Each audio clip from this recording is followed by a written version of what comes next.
it was just such a crazy thing to see. Like, this is real organized crime happening in front of all of us, right on the feeder of 59.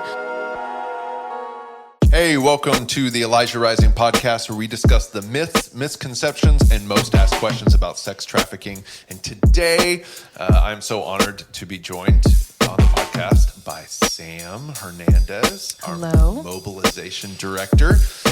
Sam and I work closely together on all sorts of things, speaking engagements, but Sam's one of our most brilliant creative minds here at Elijah Rising, and one of our first employees. And so we're going to talk a little bit more about that here in a second. Fun thing is, I actually begged Adam and Micah for a job when I was like 21, 22, fresh out of college. I have no memory of it, but apparently I walked up to Adam and I have memories. And what did I say? I said, I want to work for Elijah Rising. Here's my plan. Here's my name. My name is Sam Hernandez, and I want to end sex trafficking. My name was Sam Smith then. That's true. Oh, yeah.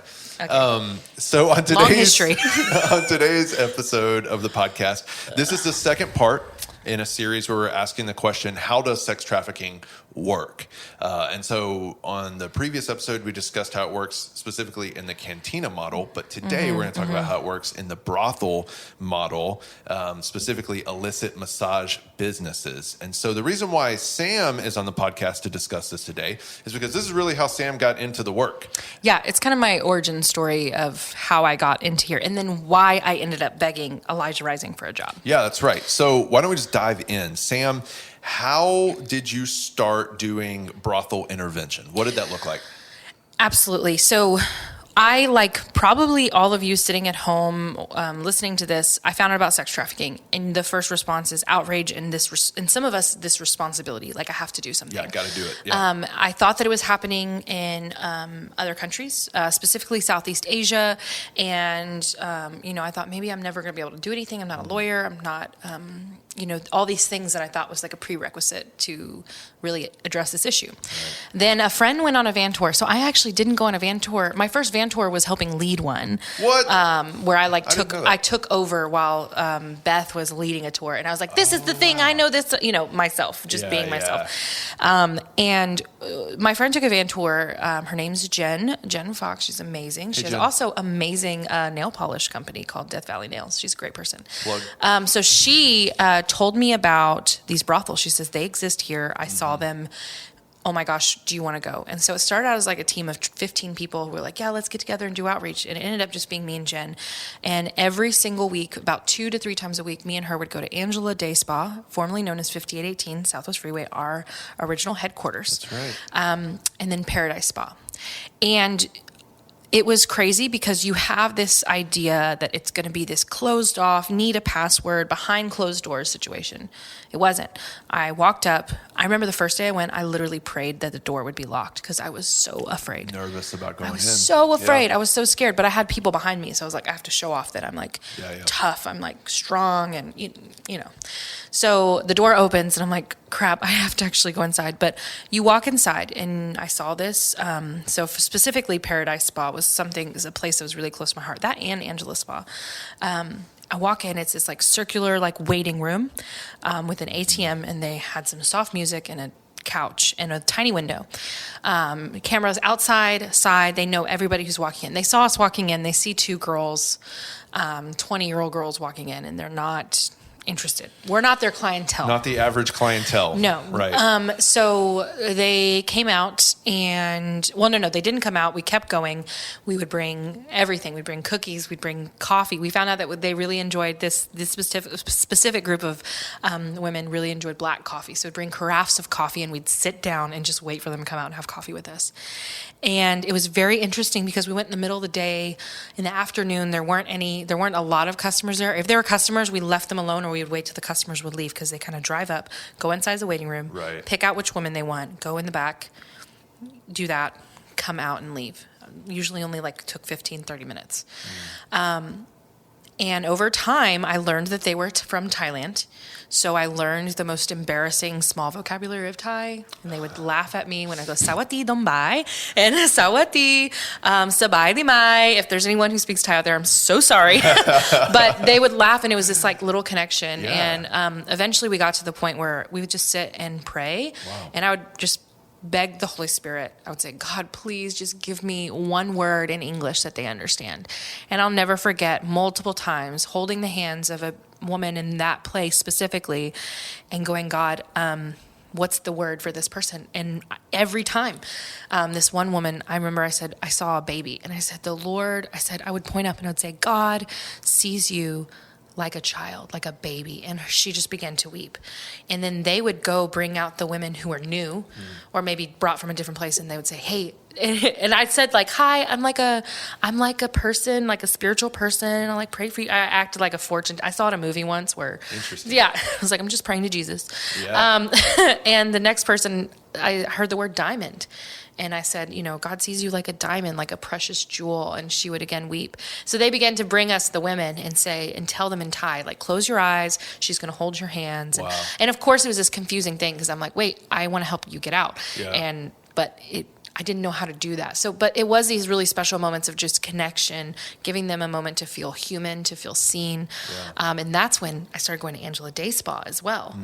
Which, just to be clear, which is a whole web of things. But those are just like 1 block away from each other. Oh yeah, 1 block away. There was like 5 places on 1 block, which was the original Elijah Rising van tour. If you hadn't been on one, it was a very special era of the beginnings of Elijah Rising. I think there were 10 brothels, Asian massage brothels, in a 3-block radius. Yes. And Angela Day Spa was one of them. And that's when I started getting involved with Elijah Rising because I was like, I'm doing this outreach. And I realized how accessible it was, specifically to the church. And I was like, churches could literally be here every single day. And by the way, I met these women and I said, do you know who Jesus is? And they didn't know who Jesus was. They'd never seen a Bible. We have unreached people groups in the midst, which was my secondary concern. My first concern was they're trafficked and they desperately need help. Sure. And so I started going to Angela Day Spa. Then I connected with Elijah Rising, found out that they had been talking about the landowner for a long time, saying, kind of letting people know that he was owning this land, that he was leasing to people who were using it for sex trafficking, and then knowingly leasing it to a business that was trafficking individuals. That's, in those days, I was really involved in that process, and we would go in there constantly. And one of the things we used to do was write letters to city council and to other elected officials and people who could make decisions. And we targeted that area specifically.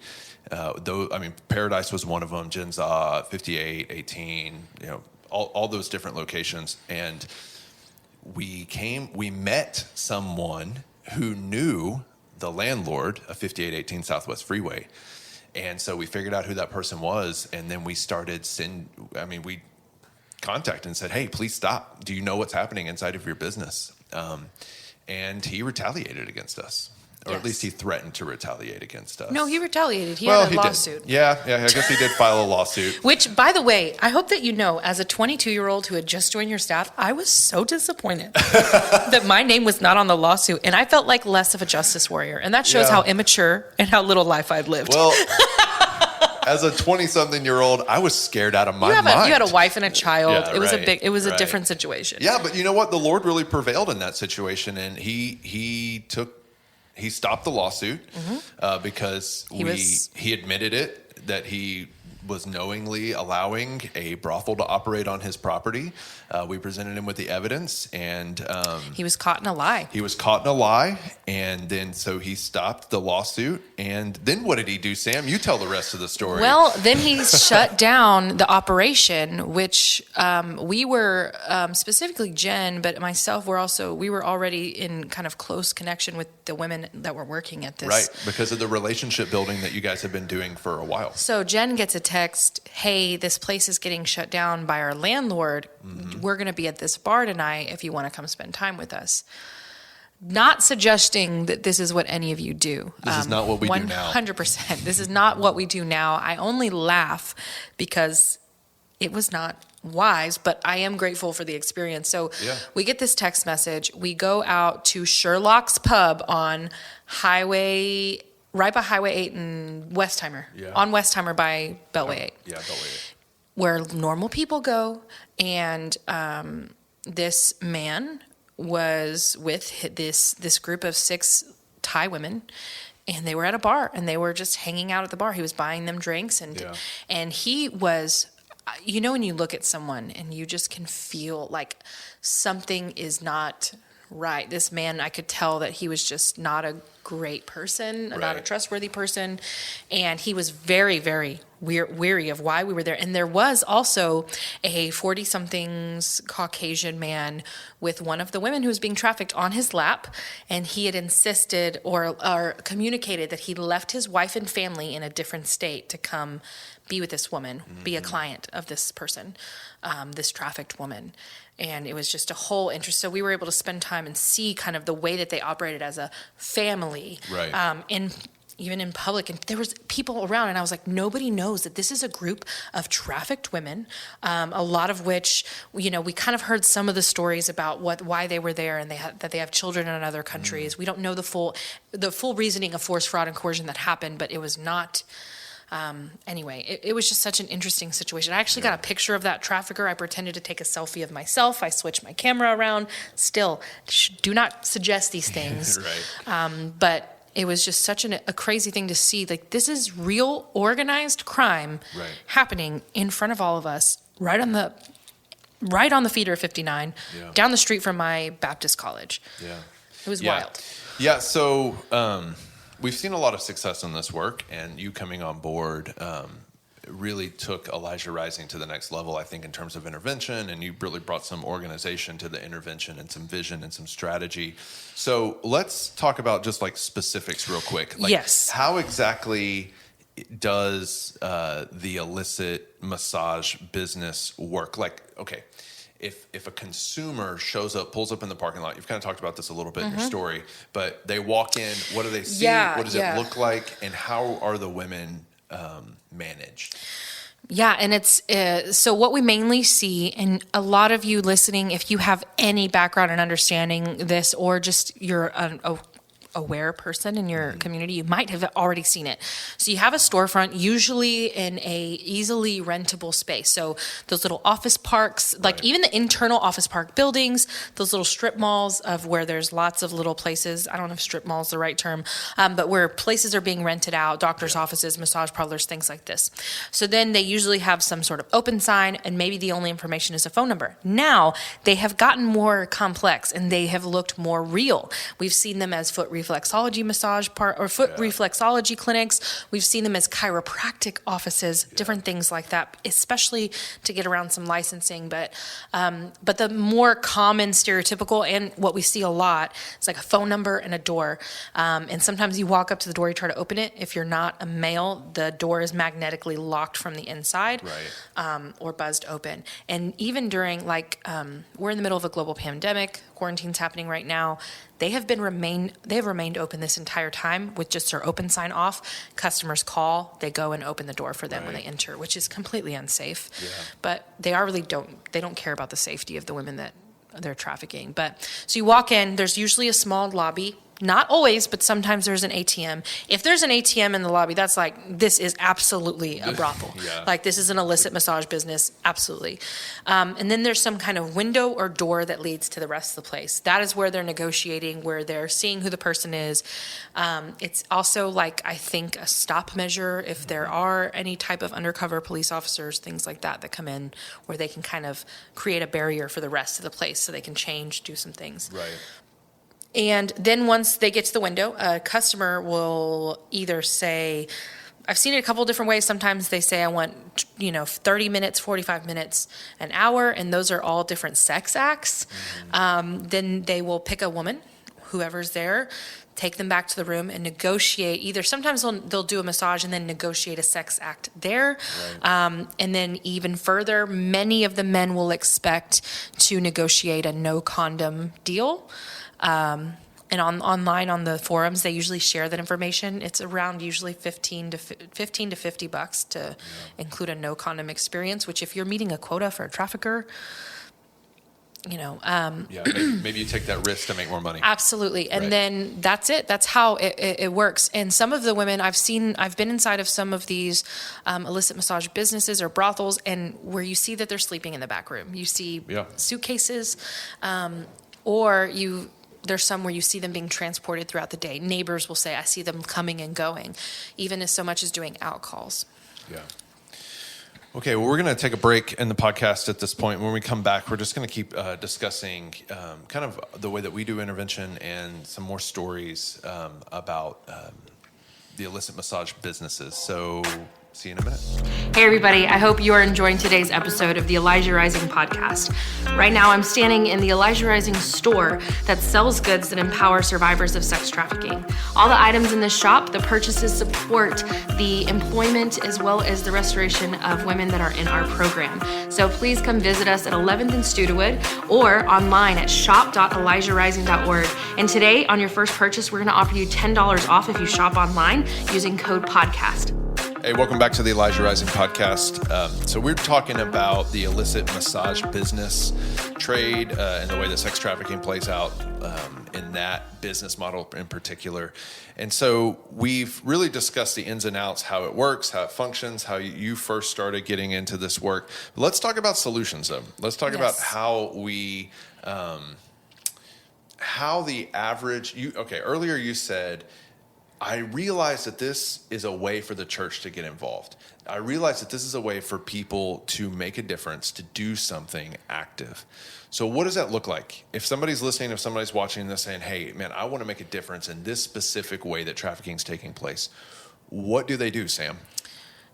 It's a hard question. No, it's an important question because it's a very complex.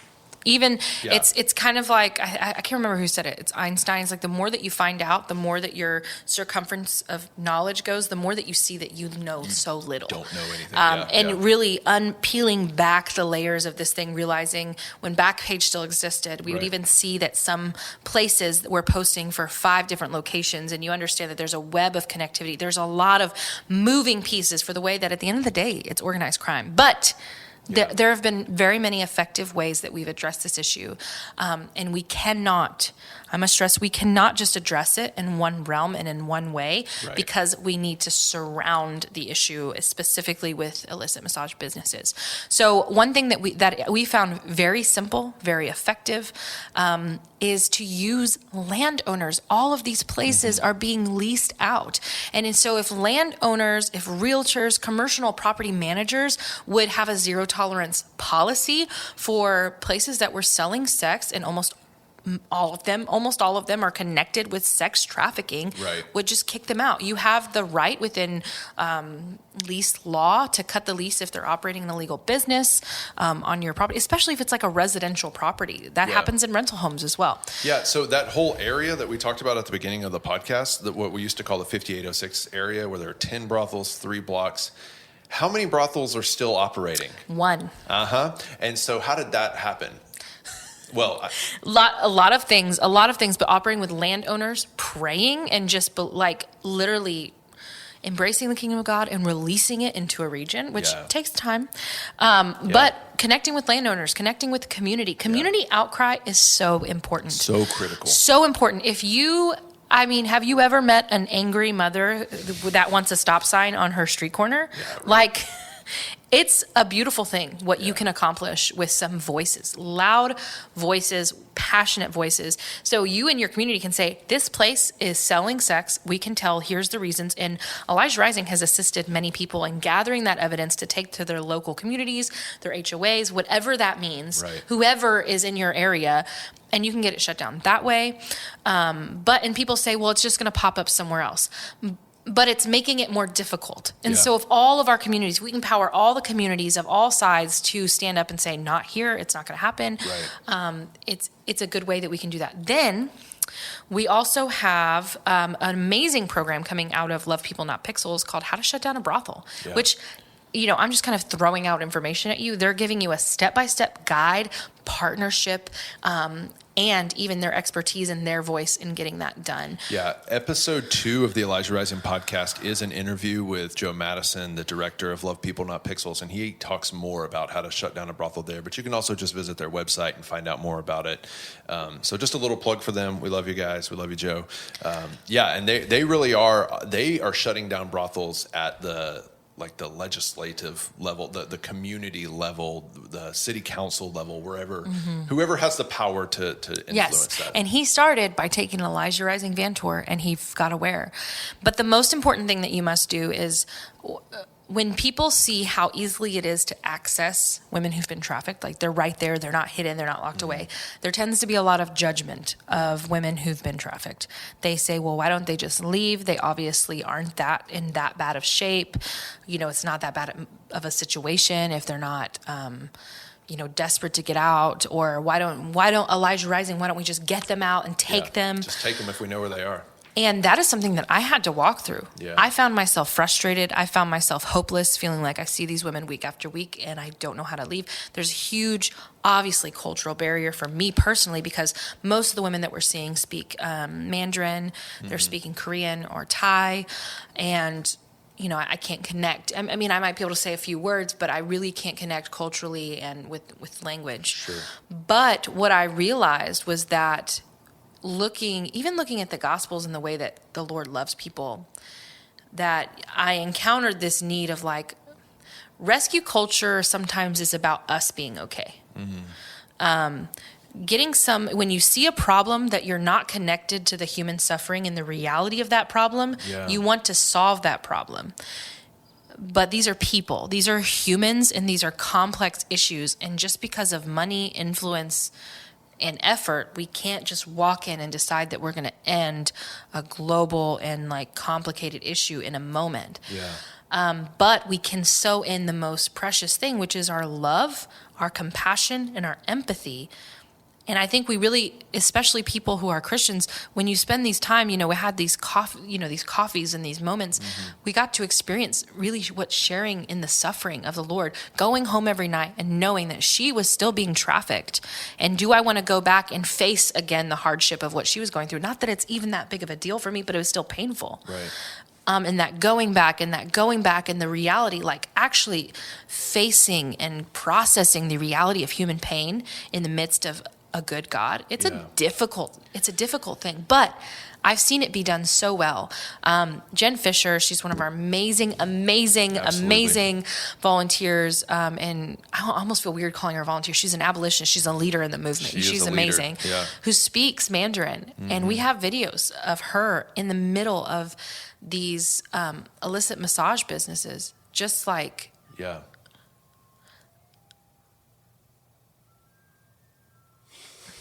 Is that coming up on the thing?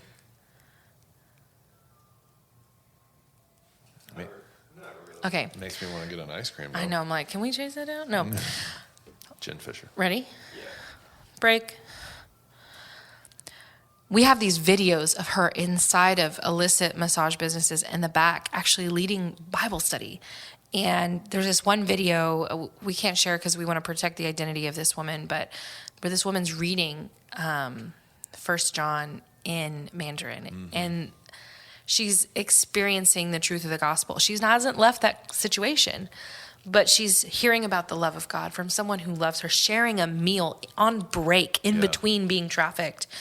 And I can't really get into how we're able to do that. We're not just, we've been able to build relationships where some traffickers tolerate our volunteers because we're not posing any threat, danger.